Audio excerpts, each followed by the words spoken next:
So this is the one exercise that I'd like you to do before the 30th of September when we have our Lead Plus session together.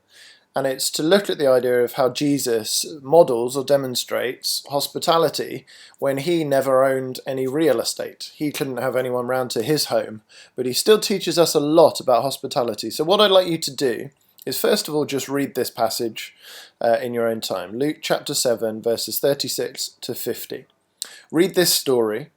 And then I just say notice three things. Notice how Jesus takes ownership of the house, how the Pharisee has Jesus round for dinner but neglects to show hospitality, which tells you a little bit about the difference between, let's say, just hosting people and showing hospitality. And then the third thing to recognize is how the woman steps in and takes responsibility for showing hospitality to Jesus. And then the question I would like you to consider is this one. What lessons should Jesus' future leaders be learning from these interactions?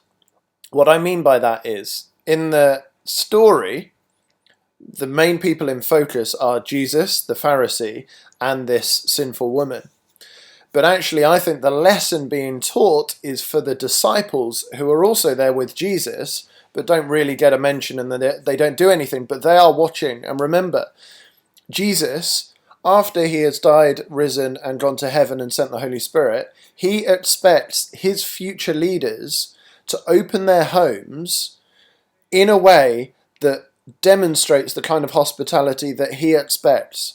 He doesn't want them to become like these Pharisees who were the leaders, the cultural leaders at the time. He wants his future leaders to demonstrate hospitality in the way that he expects. So in this interaction where he is actually critiquing the attempted hospitality of this Pharisee, he is teaching his future leaders how to show hospitality once he has sent the Holy Spirit, and they are then required or expected to open their homes and to show hospitality by loving strangers. So that's the main sort of thing I'd like you to think about. Imagine you are one of his disciples sitting there in potentially this kind of awkward situation where Jesus is trying to teach everyone how leaders in a community should show hospitality to their guests. What lessons should you be learning as a future leader of Jesus? So that's the question.